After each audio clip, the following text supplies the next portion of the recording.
Integration by partial fraction.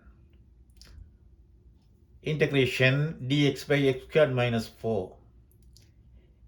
1 by x squared minus 4 என்னும் ஃப்ராக்ஷனை எடுத்துக்கொள்வோம். இப்பொழுது டினாமினேட்டர் x squared minus 4 எனவும் நியூமரேட்டர் 1 எனவும் இருக்கின்றது. இந்த டினாமினேட்டரை ஃபேக்டர் பண்ண போகின்றோம். ஆகவே எங்களுக்கு 1 by x minus 2x plus 2 என கிடைக்கும். இதை முதலாவது சமன்பாடு என வைத்துக்கொள்வோம். அடுத்தது இதை a by x minus 2 எனவும் b by x plus 2 எனவும் பிரித்து எழுதுகின்றோம். இதை இரண்டாவது சமன்பாடு என வைத்துக்கொள்வோம்.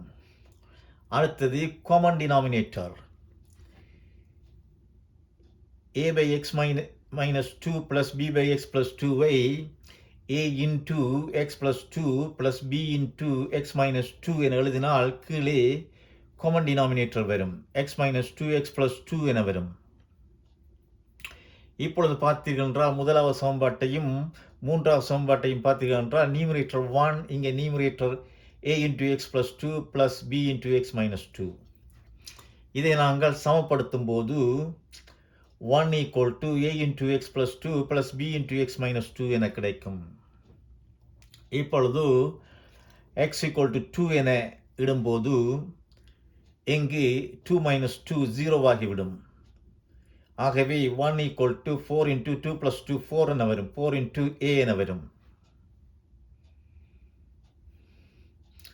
இப்பொழுது a equal to 1 by 4 ஆகும். அடுத்து x equal to minus 2 என இடும்போது minus 2 இங்கு இட்டால் இது 0 ஆகிவிடும். ஆகவே 1 equal to minus 4 into இங்க minus 2 இங்க minus 2 minus 4 into b என வரும். ஆகவே b equal to minus 1 by 4. இப்பொழுது இந்த எக்ஸ்பிரஷனை எழுதியிருக்கின்றோம். இன்டெகிரேஷன் dx போட்டு எக்ஸ்பிரஷனை எழுதியிருக்கின்றோம். அடுத்தது அது ஈக்குவல் டு எங்களுக்கு இந்த இரண்டாவது ஈக்குவேஷன் வரும். இரண்டாவது equation a by x minus 2 ஏக்கு பதிலாக 1 by 4 போடுகின்றோம். dx integration dx by x minus 2.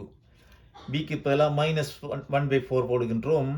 Integration dx by x plus 2 அதை எழுதுகின்றோம்.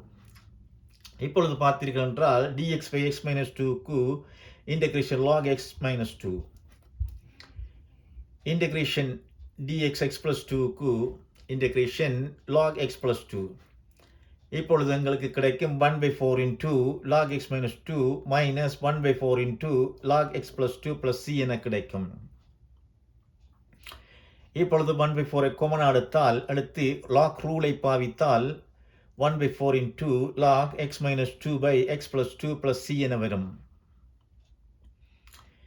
இந்த வீடியோ பிடித்திருந்தால் லைக் பண்ணுங்கள்.